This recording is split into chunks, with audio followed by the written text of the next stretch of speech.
नमस्कार, फक्त योजना या यूट्यूब चॅनलमध्ये मी ओमकार तुमचं स्वागत करतो। तर आजच्या व्हिडिओमध्ये संजय गांधी निराधार योजना, तर या योजनेअंतर्गत जे लाभार्थी आहेत त्यांना 1500 रुपयांची जी पेन्शन आहे दर महिना मिळते। तर या योजनेसंदर्भात आवश्यक पात्रता आणि कागदपत्रे कोणकोणती, तर यांची संपूर्ण माहिती पाहणार आहोत। चला तर आजच्या व्हिडिओला सुरुवात करूया। तर सर्वप्रथम या योजनेचा लाभ कोण घेऊ शकतो आपण पाहूया। तर तुरुंगात शिक्षा भोगत असलेल्या कैद्याची पत्नी असेल तर ती देखील या योजनेचा लाभ घेऊ शकते। घटस्फोट प्रक्रियेतील किंवा घटस्फोट झालेल्या महिला या योजनेचा लाभ घेऊ शकतात। अपवाद ज्यांना पोटगी मिळाली नाही अशा महिला, त्याचबरोबर 35 वर्षाखालील अविवाहित स्त्री, आत्महत्या केलेल्या शेतकऱ्यांच्या विधवा पत्नी, अत्याचारित पीडित महिला, वैश्य व्यवस्थेतून मुक्त केलेल्या महिला असतील, तृतीयपंथी असतील, देवदासी, त्यानंतर अपंग, यामध्ये अंध, मूकबधीर, कर्णबधीर, मतिमंद इत्यादी स्त्री पुरुष, तसेच क्षयरोग, कर्करोग, एड्स, कुष्ठरोग यांसारख्या आजारामुळे स्वतःचा रोजगार चालवू न शकणारे पुरुष किंवा स्त्री, तसेच निराधार महिला, निराधार विधवा,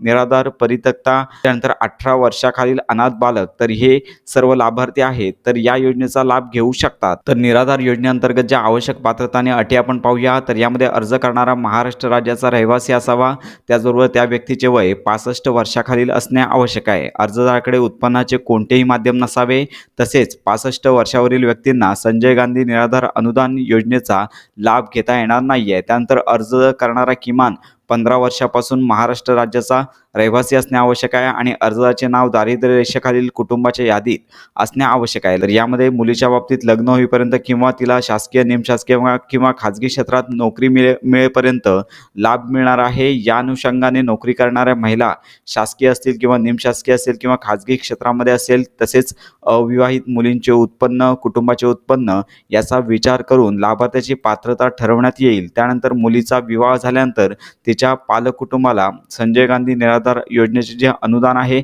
ते पुढे चालवता येईल। याचबरोबर लाभार्थ्याच्या उत्पन्नासह कुटुंबाचे एकत्रित उत्पन्न 21,000 पर्यंत असल्याची लाभार्थी योजनेअंतर्गत लाभ मिळास, तर याचबरोबर लाभार्थ्याच्या उत्पन्नासह कुटुंबाचे एकत्रित उत्पन्न 21,000 पर्यंत असल्यास लाभार्थी योजनेअंतर्गत लाभ मिळण्यास पात्र होईल। अपंगातील अस्थिव्यंग, अंध, मूकबधीर, कर्णबधीर, मतिमंद या सर्व प्रवर्गातील अपंगांना या योजनेचा लाभ मिळण्याकरता त्यांचे एकत्रित कुटुंबाचे उत्पन्न या योजनेत पात्र होण्यासाठी 21,000 पर्यंत असणे आवश्यक आहे। यामध्ये सर्वात महत्त्वाची बाब म्हणजेच लाभार्थ्यांची वर्षातून एकदा काही गोष्टींची तपासणी केली जाते। तर यामध्ये दरवर्षी 1 जानेवारी ते 31 मार्च या कालावधीत एकदा संबंधित लाभार्थ्यांनी त्यांचे जेथे खाते आहे अशा बँक मॅनेजरकडे अथवा पोस्ट मास्टरकडे स्वतः हजर राहावे व ते हयात असल्याबाबत नोंद बँक मॅनेजर किंवा पोस्ट मास्टरकडे करतील। आता सध्या ज्यांचे 50 वर्ष वयोगटापेक्षा जास्त वय आहे यांना यामध्ये सवलत देण्यात आली आहे। तर या संदर्भात माहिती यापुढे दिली जाईल। तर कोणत्याही कारणामुळे लाभार्थी बँकेत हजर राहू शकला नाही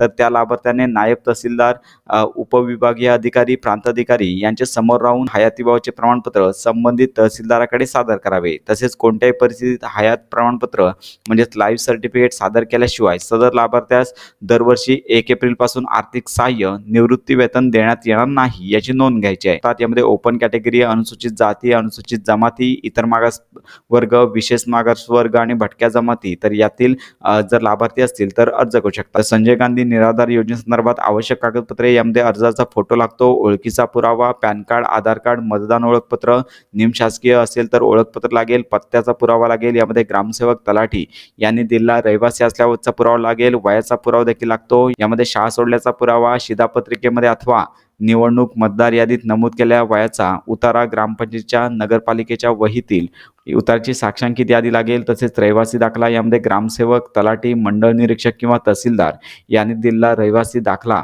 येथे लागेल। त्यानंतर अपंगत्वाचे प्रमाणपत्र, यामध्ये असमर्थाचा किंवा रोगाचा दाखला, कोणत्याही सरकारी किंवा निमसरकारी दाखला लागेल, तहसीलदार किंवा ग्रामसेवक, तलाठी यांच्या शिफारसीवरून दिलेला दाखला देखील चालेल आणि महिला व बालकल्याण अधिकारी यांनी दिलेला दाखला देखील लागणार आहे। आणि अनाथ असेल कॅन्डिडेट तर ग्रामसेवक किंवा प्रभाग अधिकारी यांनी दिलेला प्रकल्प अधिकारी, एकात्मिक बालविकास सेवा योजना यांची साक्षांकित केलेला दाखला देखील लागेल। त्यानंतर अशा प्रकारे ही सर्व महत्त्वाची कागदपत्रे कोणती आणि संपूर्ण माहिती आपण पाहिली। तर यानंतर अर्ज कसा करायचा तर या संदर्भातला व्हिडिओ लवकरच आपल्या चॅनलवर अपलोड केला जाईल। त्यामुळे ही महत्त्वाची माहिती इतरांपर्यंत नक्की शेअर करा।